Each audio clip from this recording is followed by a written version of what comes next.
बीते कल सोलन के व्यापारियों ने प्रशासन के विरोध में एक मोर्चा निकाला और 3 तक बाजार भी बंद रखे।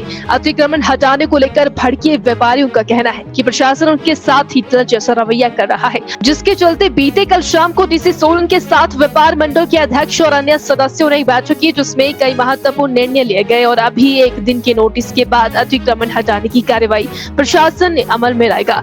व्यापार मंडल सोलन के प्रधान कुशल जेठी का कहना है कि प्रशासनिक अधिकारियों को जो अतिक्रमण हटाने की मुहिम चलाई जा रही है, व्यापार मंडल उसका समर्थन जरूर करता है, परंतु प्रशासन ने जो तरीका अपनाया है वह गलत है। जेसीबी चलाने से व्यापारियों में दहशत जैसा माहौल बन चुका है। डीसी सोलन के साथ हमारी बैठक हुई, जिसमें उन्होंने मांगे सुनी और साथ ही व्यापारियों को पहले 1 दिन का नोटिस दिया जाएगा और अब सिर्फ डिमार्केशन ही मार्केट में की जाएगी। जेठी का कहना है कि सभी व्यापारी अतिक्रमण हटाने के पक्ष में है, परंतु प्रशासन का ये तरीका सही नहीं लगा, इसलिए व्यापारियों ने अपना विरोध जताया।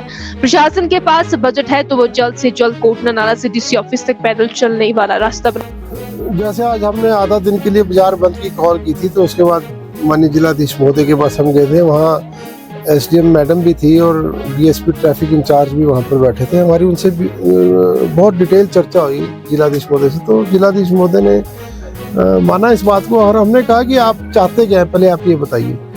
ये जो पीला पंजा लेके आपके ऑफिसर जो निकले हैं, इसका मैसेज गलत जा रहा है। इसका मैसेज मतलब एक दहशत का माहौल सोलन में क्रिएट हुआ, तो हम चाहते हैं रुकना चाहिए। और आप बताइए आपकी प्रशासन चाह कर रहा है, तो चाह रहे कि हम पैदल चलने वालों के लिए कोटना नाला से लेकर पुराने डीसी ऑफिस तक या पुराने डीसी ऑफिस से लेकर कोटना तक हम एक पैदल चलने का मार्ग बनाना चाहते हैं। तो हमने कहा कि जो आप ये कार्रवाई कर रहे हो, किसी की मतलब सीढ़ी टूट रही है, किसी की ग्रिल टूट रही है, किसी का रास्ता टूट रहा है, तो आपके पास योजना क्या है? क्या आपने पैदल चलने मार्ग बनाने के मार्ग का आपने क्या टेंडर कर दिया?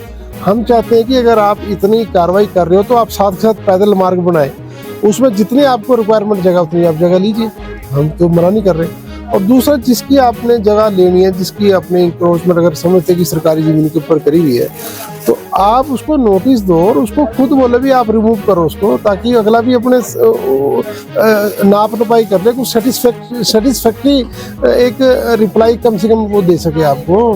एक सेटिस्फैक्ट्री इंसान को करना चाहिए कि हम आपने गलत जगह में बना रखा अपना ढारा सीढ़ियाँ, या जिसका मकान बना उसको जाने का रास्ता तो होना चाहिए। तो आज काफ़ी डिटेल डीसी साहब से चर्चा हुई, तो डीसी साहब इस बात को माने कि चलो कोई अगर गलती हुई तो बड़ा उनका सॉफ्ट रवैया था, और उन्होंने कहा कि जेसीबी हम कल से नहीं चलाएंगे और हम जिन लोगों को हमने निशान लगाए उनको बोलेंगे कि विदिन वीक या जो भी टाइम देंगे उसमें वो अपने आप रिमूव करें। उसके बाद देखते हैं कि हमने क्या करना है। तो तब तक के लिए, और हम चाहते हैं कि हम भी चाहते हैं यार बाजार सुंदर होना चाहिए, रास्ते सुंदर होने चाहिए, पैदल चलने वालों के लिए मार्ग होना चाहिए। लेकिन दिक्कत पता क्या है कि पैदल चलने का मार्ग तो माल रोड में ही बना था, लेकिन उसके ऊपर कब्जे हो जाते हैं, फिर उसको कोई छुड़ाता नहीं है। तो ऐसे पैदल चलने के मार्ग के ऊपर अगर कब्जे हो जाए तो उस कब्जे से बेहतर तो आज की स्थिति है। लेकिन वो जिलाधीश महोदय ने इस चीज़ को माना है, और मैं समझते हैं कि वो इसको सुचारू रूप से जो है कार्रवाई को आगे ढंग से, जैसा हमने चाह रहे थे कि दहशत का माहौल हो, तो माना उस बात को कि हम वो जो डिमार्केशन हो चुकी है उन लोगों को हम नोटिस देके उनको बोलेंगे कि भी आप खुद ही इसको रिमूव करो। तो मैं समझता हूँ कि, और साथ के साथ जो रास्ते भी, और हमने ये भी कहा कि जो टेलीफोन के खंभे सड़कों के बीच में है, बिजली बोर्ड के खंभे सड़कों के बीच में है, तो कहते हैं हाँ वो उसके कारण भी तो दिक्कत परेशानी ट्रैफिक को लोगों को चलने में आ रही, तो उसको भी रिमूव करो। और साथ के साथ पैदल चलने के मार्ग को भी हम साथ के साथ चाहते हैं कि उसको बनाया जाए।